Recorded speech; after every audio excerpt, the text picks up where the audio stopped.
Dear Patriots, before the news starts, please subscribe to our patriotic channel by clicking the subscribe button.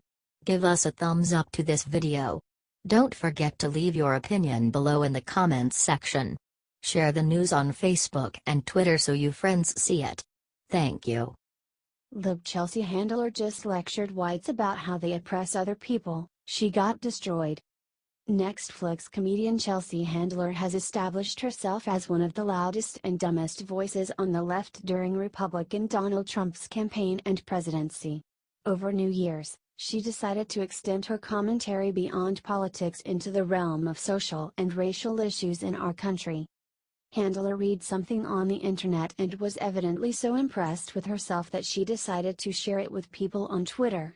She wrote, "I hope you take the time to read this very important article in the hopes of us all having a better understanding of what it feels like to be oppressed.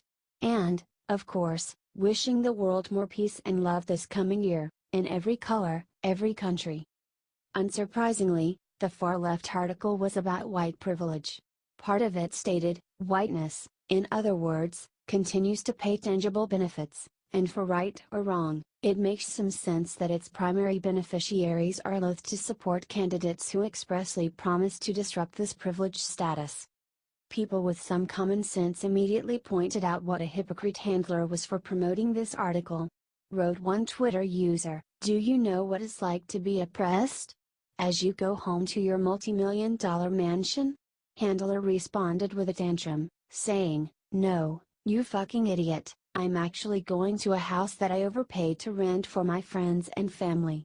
Because I gave away so much money to people in need this year, I decided to treat myself to a vacation." Another person posted, "You probably know nothing about being in that whole white working class. It's a different world than that whole privileged and entitled place you live in." Handler completely contradicted her whole argument by writing back, "Yes, I know nothing because I'm white." This made someone get an amazing burn-in. They wrote, "No, you know nothing because you're a dumbass. Don't blame your stupidity on your race. Do you think Chelsea Handler is an idiot?"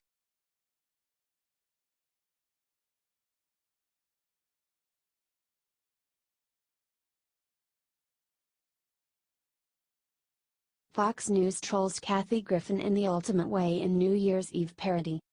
Kathy Griffin has been a part of CNN's New Year's Eve coverage since 2007. However, this year she wasn't invited due to posing with a decapitated Trump head. Kathy Griffin usually co-anchors with Anderson Cooper. But this year she was hanging out with Fox's Jesse Waters. Or at least an actress playing Kathy Griffin was. "Weren't you fired?" Waters asked Kathy Griffin, played by Fox News' Kennedy. "I was just trying to get ahead," responded Griffin. "Why did the chicken cross the road?" "Because Anderson Cooper kicked it off the New Year's Eve show," she joked. "Knock knock," said Kennedy. "Who's there?" asked Waters. "Anderson Cooper," responded Kennedy. "Anderson Cooper who?" asked Waters. "Exactly, you're dead to me," joked Kennedy. They kept the jokes coming. "Why does a golfer wear two pairs of pants?" "In case Anderson Cooper gets a hole in one," joked Kennedy. The real Kathy Griffin has still refused to apologize for her obscene Trump picture. She has since cried that Trump broke her and ruined her life for the photo she took. She has even attacked Trump's children for bullying her. "I'm no longer sorry. The whole outrage was BS. The whole thing got so blown out of proportion. And I lost everybody. I had Chelsea Clinton tweeting against me. I had friends, Deborah Messing, from Will and Grace, tweeting against me. I mean, I lost everybody.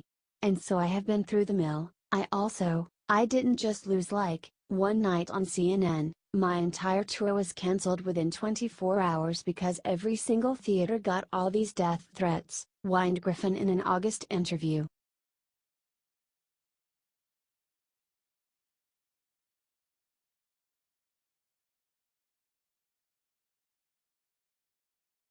WikiLeaks releases new bombshell about Hillary's collusion during the election just in time for ball drop. While the mainstream media tries to pretend that Trump colluded with Russia without evidence, the truth is that they colluded with Hillary Clinton during the election campaign. WikiLeaks released a shocking new bombshell showing the New York Times telling the United States government what articles it will release 9 days in advance.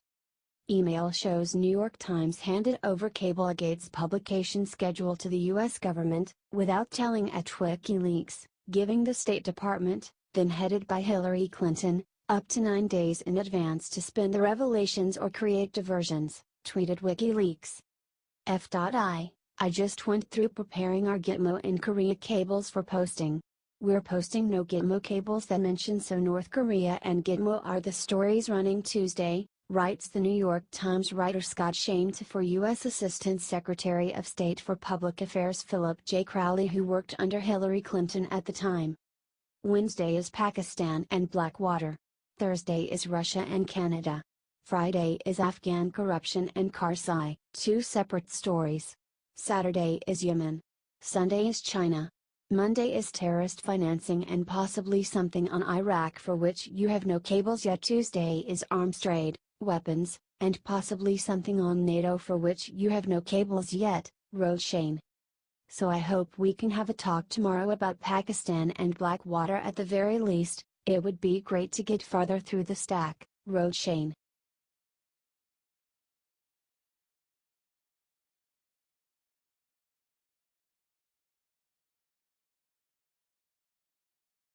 Warning: Kim Jong-un just released the time and place of his next attack. This is serious.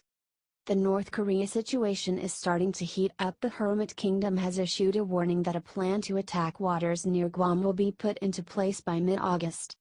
A statement released by the state-run news agency KCNA said the mid-August plan will involve a historic enveloping fire at Guam. After the plan is set in place, the government will then keep closely watching the speech and behavior of the U.S. and wait for orders from Kim Jong-un. A commander of the North Korean army told CNN. The U.S. president at Gulf Links again let out a load of nonsense about fire and fury, failing to grasp the ongoing grave situation. It seems that he has not yet understood the statement. Sound dialogue is not possible with such a guy bereft of reason, and only absolute force can work with him. After Pyongyang announced that it had developed a miniaturized nuclear warhead, President Trump warned North Korea that he would unleash fire and fury like the world has never seen if the country continues to make threats against the U.S. Secretary of Defense James Mattis clarified President Trump's statement. The DPRK must choose to stop isolating itself and stand down its pursuit of nuclear weapons. The DPRK should cease any consideration of actions that would lead to the end of its regime and the destruction of its people. These people are messed up.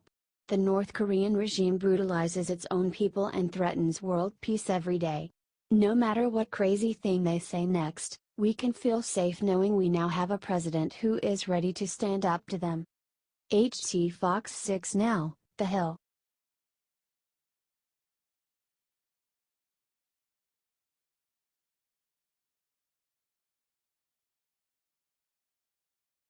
James Comey just tried to insult Trump on New Year's. It backfired brutally.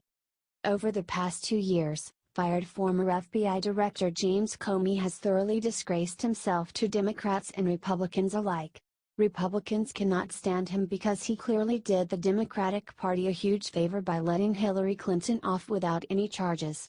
Democrats hate him because he reopened the FBI's investigation into Clinton right before Election Day, torpedoing her last chance of getting elected. After returning to private life, Comey truly should keep his mouth shut, particularly since fellow former FBI Director Robert Mueller is conducting a highly controversial investigation into President Donald Trump and his circle. Instead, impulsive Comey decided to try and insult Trump over New Year's. Through his Twitter account, Comey threw out a thinly veiled dig at President Trump, insinuating that he is a liar. Comey posted, "Here's hoping 2018 brings more ethical leadership, focused on the truth and lasting values. Happy New Year, everybody." It did not take long to others to point out how hypocritical Jim's statement was. Replied one Twitter user, "Well, you didn't show too much ethical leadership when you let Strzok and Lynch tell you how to word certain legal matters when dealing with Mrs. Clinton. And didn't show it when you leaked a memo to the Times to get your boy Mueller in charge of BS Russia probe. pot calling kettle black.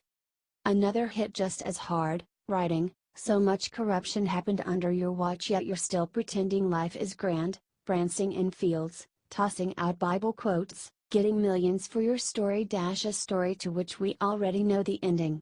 I feel sad for you. Do you think Comey has zero right to call anyone else unethical or a liar?